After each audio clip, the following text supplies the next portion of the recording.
I once get everybody back in the car, which means we have seen yet another new film, and we're giving you guys a new review. I'm not joined by my co-host, DJ. Instead, I am joined by the ever-popular, ever-famous Unlimited Popcorn Bucket. Say hi, Popcorn Bucket, for the last time. What? Nothing. No, I didn't say anything. Anyway, the film that we saw today was none other than the new release for this week, which was The Color Purple. The Color Purple, having had multiple adaptations, they decided to not only put it to film, but also take the musical stage production and put it to film for the new generation, is how they advertised it. Overall, on a scale of 1 to 10, I think this film deserves, I would say, a 6.5. I've fluctuated between a 7 and a 6 pretty much since I've gotten out of the theater, because the thing is that this film is beautiful. It has a very good story to it. It has a lot of great moments in it. The acting, for the most part, is done very, very well. The choreography is pretty good. And the musical talent, I'll say the singing, is just out of this world. It's beautiful. A lot of the moments are done very, very well. And the only things that I can really fault this film on is probably its pacing. It's a very thick story because it takes place over the course of roughly about 40 years of time, and it's following this woman and her life essentially during this 40-year period. And we're seeing her grow up, we're seeing her grow old, and we're seeing her life's ups and downs. It's a beautiful story. It is well written, it is well put together, except for the pacing. Because of how long of a period this film takes place in, they take a lot of big important moments and they shrink them down. So at times it feels like you're just getting dragged through certain things when you're not allowed to properly have things air out. That's my one complaint about this film, is that there are a few moments that I wish that they went a little bit harder, and there's a few instances where I wish that they just kind of let things breathe.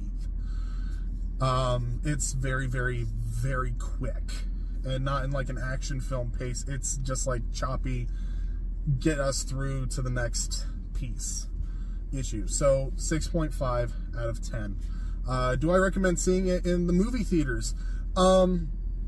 If you like musicals, you will benefit from having the sound system of the theater. That's just how it is. You can't replicate a $10,000 sound system in your house. The music is absolutely stunning, and there's lots of beautiful pieces, lots of different little bits of nuance and stuff in the background, so you would benefit from having that sound system. Now, at the same time, is it worth the trip? Is it worth the ticket? I would say if you're not like the hugest fan of, like, if you're not like an audiophile where you need to have it at the best absolute quality possible for the sound for the musical, this film does not benefit entirely from the cinematic experience. I do recommend seeing it with friends, though, if you are going to go see it. Just because the more people that are in that theater, the better it is, just with each little moment and stuff like that, to get everybody's reaction, so you don't feel like you're just watching a film. It's pretty emotional too. So if you're going to see it in theaters, see it with friends. Otherwise, you don't really necessarily get something over the top with going to the movie theater. Right before I get into spoilers, thank you guys so much for watching these videos. It has been an incredible first year. We are working as hard as we can to get you guys the content not only that you want, but the one that you deserve. And the way that we get you what you guys want is by giving us feedback. Either let us know through the comments section below these videos, or check us out on Facebook at Entertainment Rebooted and let us know your thoughts and what you would like to see from us coming into the next year. Otherwise, please like the videos and subscribe, because we do these videos every week. We try to get at least one review done every week. If there's multiple films that are coming out that we're interested in, we'll usually get it done on Saturday and then have it up on the channel by Sunday. Otherwise, we also do bad films and rewrite them, classic films and revisit them, and we talk about film-related topics and entertainment-related topics in a podcast form. So if that interests you or it interests your friends, be sure to subscribe and share us with your friends. Without further ado, spoilers.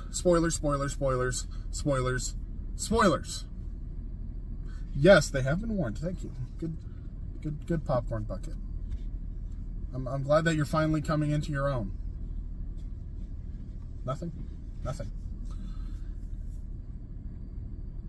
The one gripe that I have about this film is that in the final scene where our main character's sister, Nettie, comes back into the picture, Nettie is not played anymore by Halle Bailey. They have recast her with another actress.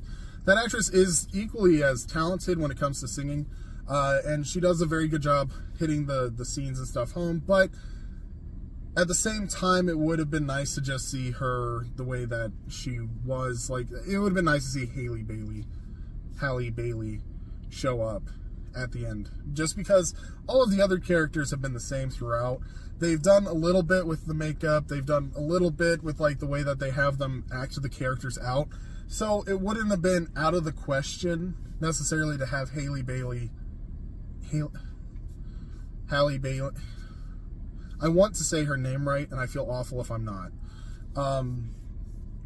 But I really, it would have been nice to have her show up in the final scene, just because we'd been looking forward to their reunion, and I'm not going to lie, the new actress looks so much different than she does that it threw me off for a second, and I didn't realize that it was supposed to be Nettie for like the first 3-4 seconds that they showed her face on screen. There's just a disconnect. That's like my biggest gripe. All the other characters played their parts really, really well. The musical moments were pretty good. I wish that there would have been a couple more times where maybe they belt something, maybe they sing something, and it goes to a great giant crescendo, and then just lets it air for a second, and then continues on. Like, I'm a sucker for those moments in theater.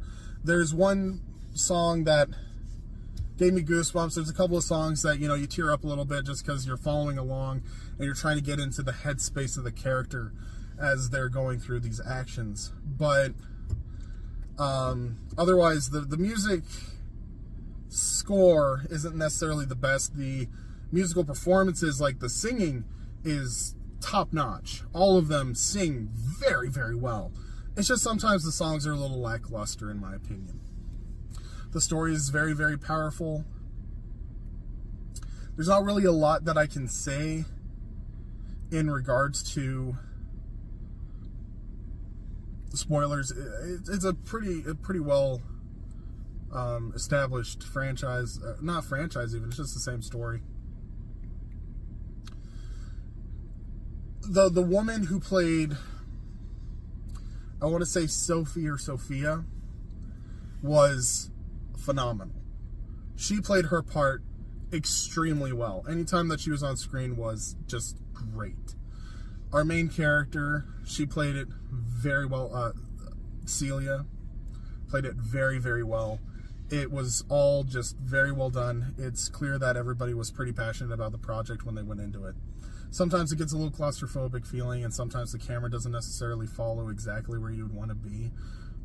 But otherwise, it's a very, very well done film. I don't really have much else to say about it, to be honest, just because I enjoyed it. But there's not much to this film, I don't feel. If you're going to watch it, you're going to watch it. If you're not going to watch it, you're not going to watch it. I think that if you enjoy dramas and you enjoy musicals, you're going to really enjoy this film. If you don't like musicals, you're not going to enjoy this, because they do rush into each song set. It's almost like there's very little time to breathe at times between songs. If you like dramatic films, dramatic pieces, hard-hitting pieces, this one is probably going to be up your alley as well. If you just want something light, bubbly, airy, and a musical, go see Wonka. If you want to see something that's just dark, depressing, and hard-hitting drama, go see something like Iron Claw. But if you want to see something that's a mixture of both, this film's not a bad choice. No, I haven't seen Iron Claw, but I know exactly what the film's about. Because I actually watch documentaries. You do realize that you can watch things outside of the movie theater, right? Well, I mean, you're going to learn soon enough.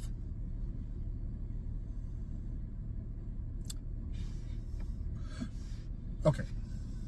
I'm sorry. Popcorn bucket. I don't know how to tell you this, dude.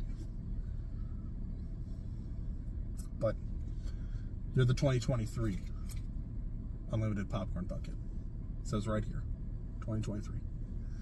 The year is ending, which means that it's going to be, no, it's going to be 2024. Yeah. Okay. Okay, you're done. You're done. You're done. I'm sorry about that.